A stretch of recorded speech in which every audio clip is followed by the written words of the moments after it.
ಎಲ್ರಿಗೂ ಸ್ವಾಗತ. ನವಗ್ರಹಗಳು ಕಾಲಕಾಲಕ್ಕೆ ತಮ್ಮ ರಾಶಿಯನ್ನು ಬದಲಾಯಿಸುತ್ತಲೇ ಇರುತ್ತವೆ.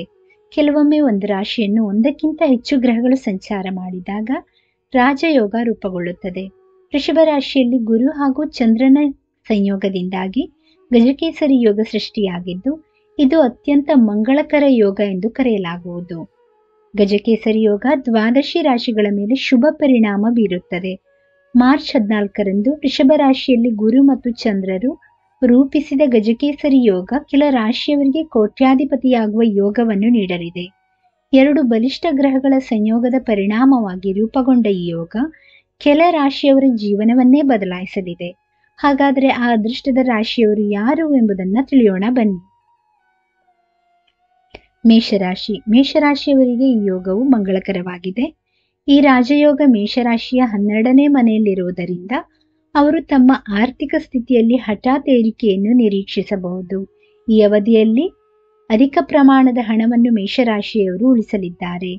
ನಿಮ್ಮ ಒಟ್ಟಾರೆ ಆರ್ಥಿಕ ಪರಿಸ್ಥಿತಿ ಸುಧಾರಿಸಲಿದೆ. ಜೀವನದಲ್ಲಿ ಸಂತೋಷದ ವಾತಾವರಣವಿರುತ್ತದೆ.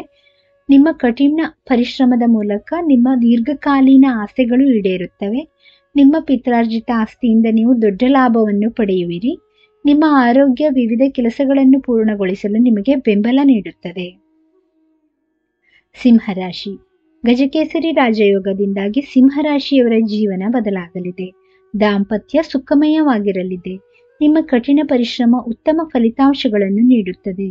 ಸಿಂಹರಾಶಿಯವರ 10ನೇ ಮನೆಯಲ್ಲಿ ರಾಜಯೋಗ ಇರುವುದರಿಂದ ಅವರ ಆರ್ಥಿಕ ಪರಿಸ್ಥಿತಿಯಲ್ಲಿ ಹಠಾತ್ ಏರಿಕೆ ಕಂಡುಬರುವುದು.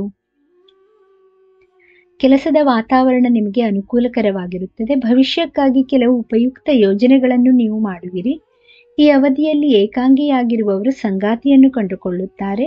ಈ ಅವಧಿಯಲ್ಲಿ ನಿಮ್ಮ ಆರ್ಥಿಕ ಪರಿಸ್ಥಿತಿಯಲ್ಲಿ ಹಾಗೂ ನಿಮ್ಮ ವೈಯಕ್ತಿಕ ಜೀವನದಲ್ಲಿ ಅನೇಕ ಸಕಾರಾತ್ಮಕ ಬದಲಾವಣೆಗಳು ಕಂಡುಬರುತ್ತವೆ.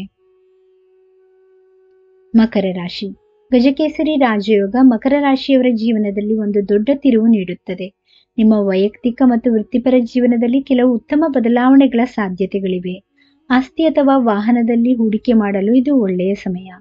ಜೀವನದಲ್ಲಿನ ಅಡೆತಡೆಗಳು ದೂರವಾಗುತ್ತವೆ ಮತ್ತು ಶಾಂತಿ ನೆಲೆಸಲಿದೆ. ಕುಟುಂಬದಲ್ಲಿ ಶಾಂತಿ ನೆಲೆಸುತ್ತದೆ ಮತ್ತು ನಿಮ್ಮ ಕುಟುಂಬದವರೊಂದಿಗೆ ಸಂತೋಷದ ಸಮಯವನ್ನು ಕಳೆಯಲು ನಿಮಗೆ ಸಾಧ್ಯವಾಗುತ್ತದೆ. ನಿಮ್ಮ ಮಕ್ಕಳಿಗೆ ಸಂಬಂಧಿಸಿದ ಕೆಲವು ಸಕಾರಾತ್ಮಕ ಸುದ್ದಿಗಳು ನೀವು ನಿರೀಕ್ಷಿಸಬಹುದು. ಆರೋಗ್ಯ ನಿರೀಕ್ಷೆಗಿಂತ ಉತ್ತಮವಾಗಿರಲಿದೆ. ವೀಕ್ಷಕರೇ, ಈ ಮಾಹಿತಿ ಇಷ್ಟವಾದಲ್ಲಿ ದಯವಿಟ್ಟು ವಿಡಿಯೋವನ್ನು ಲೈಕ್ ಮಾಡಿ, ಚಾನಲ್ನ ಸಬ್ಸ್ಕ್ರೈಬ್ ಮಾಡಿ. ಕೇಳಿದ್ದಕ್ಕಾಗಿ ಧನ್ಯವಾದಗಳು. Thank you for watching. Please like, share, comment and subscribe to Ayushvani.